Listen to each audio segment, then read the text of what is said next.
አልጋ ላይ ያለ ጉብዝና ካልጋ በፊት ነው የሚጀመረው። ግንኙነት ከመጀመራችሁ በፊት ያለው ድባብ፣ ያላችሁ የስነ ልቦናዊ ዝግጁነት፣ ያላችሁ ደስታ፣ እረፍት፣ ሰላም በጣም ብዙ ነገሮችን ይወስናል።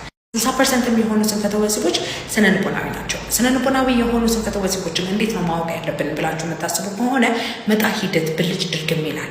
ሰላም ስትሆኑ፣ ጭንቀት ሳይኖርባችሁ፣ በትዳራችሁ በጣም ደስተኛ የሆናችሁበት ወይም ጭቅጭቅ ባልበዛበት ጊዜ ብልታችሁ ይቆማል። ሰዓታችሁን ጠብቃችሁ ትጨርሳላችሁ። ለሁለተኛ ዙር ዝግጁ ትሆናላችሁ እና ፐርፌክት የሆነ አይነት ግንኙነት ይኖራል። ግን የሆነ ነገሮች ሹክ ሲላችሁ፣ ጭቅጭቅ ሲፈጠር፣ በስራና በሌሎች ምክንያት ጭንቀት ሲፈጠርባችሁ የዛኔ ብልታችሁ ሊፈሰፈስ ይችላል። ቶሎ ልትጨርሱ ትችላላችሁ። ስለዚህ አካላዊ የሆኑ የብልት አለመቆም ችግርም ሆነ ቶሎ መጨረስ የምንለው ያ ነገር ተደጋግሞ 80% የሚሆኑ የግንኙነታችሁን የሚይዝ ከሆነ 6 ወርና ከዛ በላይ ከቆመና ለብልት አለመቆም ችግር ደግሞ በጣም ወሳኝ የሆነ ጠዋት የማይቆም ከሆነ የዛኔ አካላዊ የሆኑ ነገሮች ሊኖሩ ይችላሉ። ሆርሞን ላይ፣ ነርቭ ላይ፣ ደም ስር ላይ፣ ጡንቻ ላይ ያሉ ችግሮች ሊኖሩ ይችላሉ። እነሱን እንዳግባብነታቸው ሕክምና ልንሰጣችሁ እንችላለን።